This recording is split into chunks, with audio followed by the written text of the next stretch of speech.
ஐயோ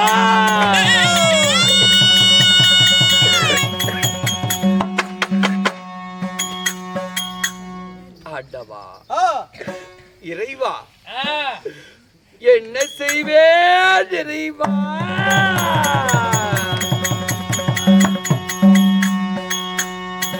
தாயினுடைய சிரத்தை பொருந்தலாம் என்று ஆவலோடு ஓடி கொண்டிருந்தான்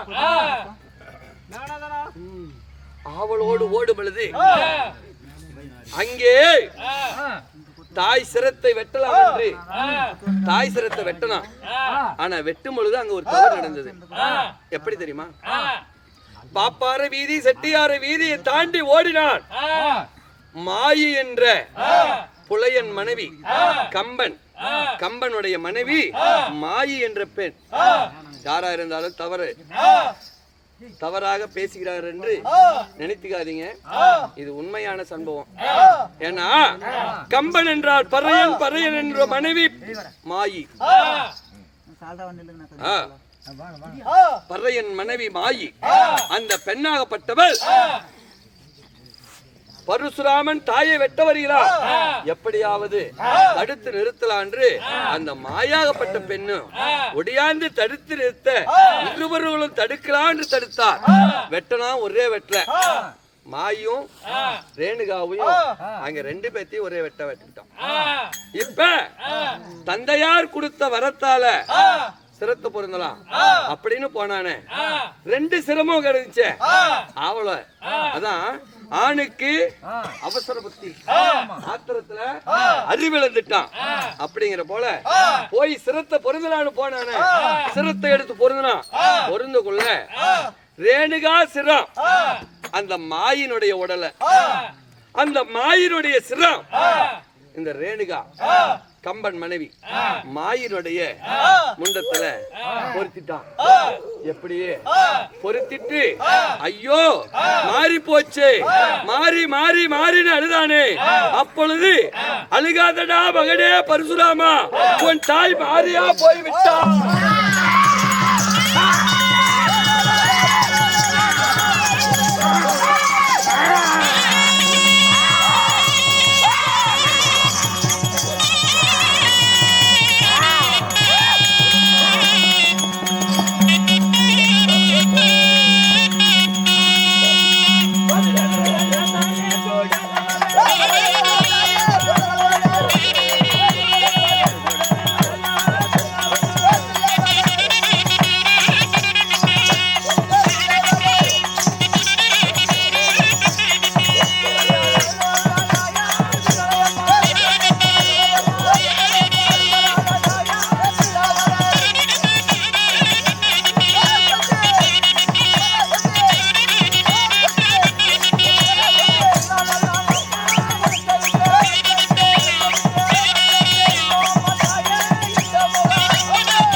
பாம்பா படிவெடுத்த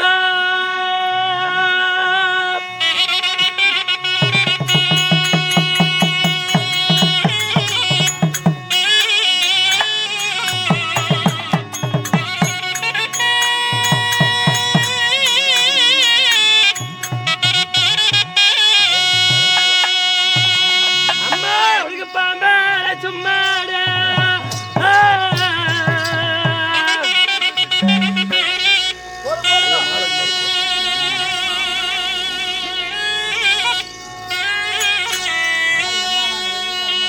எங்க மகமாரி சரி உனக்கு பணத்தால உனக்கு முக்காட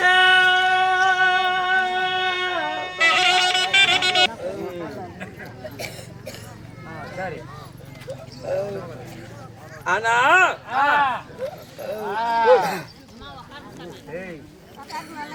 பரசுராமன் தாய்க்கு முகம் மாறி போச்சு அப்படின்னால முகமாறி பரசுராமா அழுக வேண்டாம், உன் தாய் மாரியா பிறந்து விட்டா, மாறி மாறி மாறி சொல்ல என் தாய் மாரியாக அவதரித்து நின்றார். அதனால் இந்த பரசுராமன் கிரைதா திரைதா துவாபரி கலியுகம் யுகமோ 4 யுகத்துல கிரைதா யுகம். இந்த கிரைதா யுகத்துல ரேணுகாலுக்கும் ஜமதகனிக்கும் இந்த எம்பெருமானாகப்பட்டவன் பரசுராமனாக பிறந்தான். கிரைதா யுகம் 6வது அவதாரம். அந்த 6வது அவதாரத்துல பரசுராமனாக பிறந்தான். பரசுராமனாக பிறந்து கலியுகம் என்று பிறந்தார். கலியுகத்துக்கு ஒரு தெய்வம், கலியுகத்துக்கு ஒரு தெய்வம் வேண்டும். அப்படி என்று அலையில மேல் பாம்பல மேல் பள்ளி கொண்ட எம்பெருமானாகப்பட்ட விஷ்ணு பார்த்தார். யுகமோ 4வது இருக்குது. இந்த 4வது யுகத்துல கலியுகம் என்று கலியுகத்துல கடவுள் வேலுமே. அப்படி என்று அதற்காகவே ரேணுகா வயித்துல மகனாக பிறந்து இந்த ரேணுகாவை முகம் மாறி ஊருக்கு ஒரு மாறி இவள் பெயர் முதல் பெயர் ரேணுகா. ரேணுகாலா இருந்தவளுக்கு முகமாரி பேரோ முகமாரி. இப்ப நாம சக்தி மாறி, கண்ணனூர் மாறி, கருமாரி, உருமாரி அப்படி எதை வேணாலும் வைக்கலாம். இவளுக்கு பெயர் முதல் பெயர் முகமாரி. அப்படி என்று இந்த முகமாரியை பிறக்க வைப்பதற்கு எடுத்தால் பரசுராமன் அவதாரம். அப்படி எடுத்து இந்த அம்மாளை முகமாரி என்று அமர வைத்தான். இந்த மாயி பெண்ணையும் முன்னாடியே அமர வைத்துட்டான். ஏன்னா தாய் சிரமும் இருக்குது, தாய் முண்டமும் இருக்குது. தாய் சிரத்தை மட்டும் அங்க வச்சுட்டா முண்டமாகப்பட்டது வெளியே நின்றுடுமே அப்படின்னு பார்த்தான். இப்ப 2 பேத்தி அங்க அமர வைக்கணும். அப்படி என்று இந்த ரேணுகா சிரத்தை மேல அமர வைத்து அதற்கு மேல் அந்த மாயி என்ற பெண்ணு சிரத்தை வைத்தான். இந்த மாயினுடைய சிரம் தெரியக்கூடாது. ரேணுகா மாயினுடைய சிரம் தெரியக்கூடாது, ரேணுகானுடைய சிரம் தெரியட்டும். அப்படி என்று இந்த மாயி சிரத்தை வெட்டனா குழி மாயினுடைய உடலை கீழே பதைச்சு ரேணுகா சிரத்தை மட்டும் முன்ன வச்சுட்டான். அதன் மேல இந்த ரேணுகா உடலும் மாயினுடைய சிரமும் மேல தெரியட்டும் அப்படி என்று அமர வைத்தான். இருவர்களையும் எந்த கோயில்ல போனாலும் சிரம் ஒண்ணு உருவம் ஒண்ணு இருக்கும்.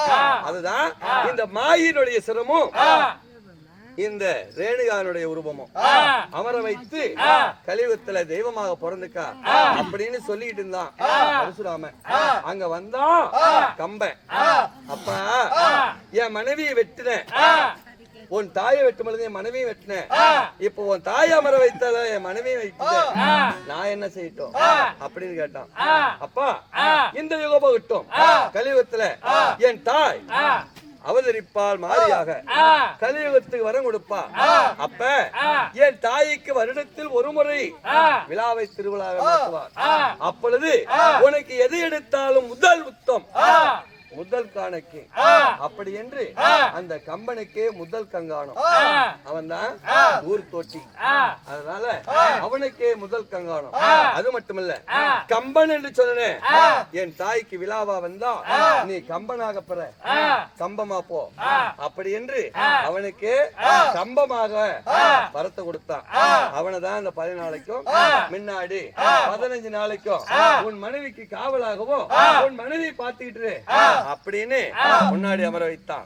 இப்படி கம்பமாக மாறிப்போ அப்படி என்று வரத்தை கொடுத்து விட்டு இந்த பரசுராமனாகப்பட்டவன் கிரைதாயுகம் முடியும் தருணத்தில் பூமியிலே மீண்டும் மறைகிறான். மறையும் பொழுது 4 பேத்துக்கும் உயிர் வேணும்னு 3 பேத்துக்கும் உயிர் வேணும்னு சொன்ன அந்த உயிரோடு 3 பேத்தையும் கூட்டிக் கொண்டு 4 பேத்தையும் 4 பேரும் மண்டிலே மறைந்து கிரைதா முடிந்து திரைதாயுகம் பிறக்கும். அந்த திரைதாயுகம் பிறந்தால் திரைதாயுகத்திலே கொடகிரி அயோத்திமா நகரத்திலே தசரத சக்கரவர்த்தி கோஷலை கைகை சுமத்திரை மூவரை மனை முடிப்பார். மூவருக்கும் பிள்ளைகளாக இந்த 4 பேரும் விஸ்வாசு விஸ்வரூபன் பரஞ்சோதி பரசுராமன் 4 பேரும் ராமன் லட்சுமணன் பரதன் சத்ருபன் இப்படி 4 பேராக அங்கே ஜனிக்க போகிறார். கேளு சபையோர்களே, இவ்விதமாக இன்னும் நாட்டுக்கு நாடு மகா நாடு பேரும் பெற்ற அழகு திருவண்ணாடு என்ன வண்ணாத்தி வட்டிலே பிழைந்தொழிய என் ஆனா பிறந்த அப்பமார்களும் பெண்ணாக பிறந்த அருமை தாய்களும் சிறியோர் பெரியோர் யாவற்ற பேர்களும் கடல் அலை போலமன்று என ஆண்டவனாகிய ஏரிக்கரையிலே அமர்ந்திருக்கூடிய ஏரிக்கரையினுடைய முனியப்பனுடைய அருள் பெற்று தெய்வ திருநாளை முன்னிட்டு இன்று தினத்திலே ஓரிரவு நாடகம் வைக்க வேண்டும். தீப ஒளியும் தெய்வீக சபையும் கூட்ட வேண்டும். இசைக்கு மயங்காத தெய்வம் இல்லை, இசைக்கு மயங்காத தெய்வம் இல்லை. அன்று ராவணேஸ்வரன் பிறந்தான். ராவணேஸ்வரன் பிறந்து வரவாங்களான சிவனிடத்திலே போனான். சிரத்தை வெட்டினான், ஒரு கையை வெட்டினான். கையை வெட்டி சிரத்தையும் கையவும் பொருந்தி உடல் உள்ள நரம்பை இழுத்து வீணையாக செய்து இசையை தீட்டினான். அப்பொழுது கல்லே கரைந்ததான். அப்பொழுது பார்த்தாரா சிவபெருமான், இப்பேற்பட்ட மலையே சரிந்து விழுகுது. அப்படி என்று சிவபெருமானே மயமயங்கி அந்த ராவணனுக்கு தென்னிலங்கை ஆண்டு வரக்கூடிய ராவணேஸ்வரனுக்கு வரம் கொடுத்தாராம். அதே போல இப்பேற்பட்ட ஏரிக்கரையிலே அமர்ந்திருக்கக்கூடிய அந்த மினியப்பன் அருள் பெற வேண்டும். இப்பேற்பட்ட ஒரு இசையை கூட்டி இசையை மயக்கினால் அந்த இசைக்கு மயங்கி தெய்வமாகப்பட்டது வரம் கொடுப்பார். அப்படி என்று இந்த ஊர் பொதுமக்கள் அனைவற்றவர்கள் ஒன்றாக சேர்ந்து ஆண்டவனாகிய முனியப்பனுக்காக அரும்பாடுபட்டு நாடகத்தை அரங்கேற்ற செய்தார். அரங்கேற்ற செய்த உள்ளவர்களுக்கும் இந்த நாடகத்துக்கு வருகை தந்திருக்கிற அனைத்து ஊர் பொதுமக்களுக்கும் நம்மளை போல நாடகத்திலே சிறந்த நாடக கலா ஆசிரியர்கள் எண்ணற்ற பேர் அமர்ந்திருப்பார். அவர்களுக்கும் நமது வெற்றிவேல நாடக சபா குழுவினர் மூலமாக முதற்கண் வணக்கத்தை தெரிவித்துக் கொள்கிறேன். அது மட்டுமல்ல, இப்பொழுது ரேணுகா சம்காரம் முகமாரி அம்மன் என்ற நாடகம் இத்துடன் முற்றெடுத்து வாழ்க வாழ்க பல்லாண்டு பல்லாண்டு பல கோடி நூற்றாண்டு வாழ்க வாழ்க வாழ்க என்று வாழ்த்தி உங்களிடந்தோம் நோயற்ற வாழ்வும் குறையற்ற செல்வமும் செல்வத்தின் செல்வம் செவி செல்வமாக வாழையடி வாழையாக வாழ வேண்டும் என்று உங்களிடம் வாழ்த்து விட வருகிறேன். நன்றி நன்றி.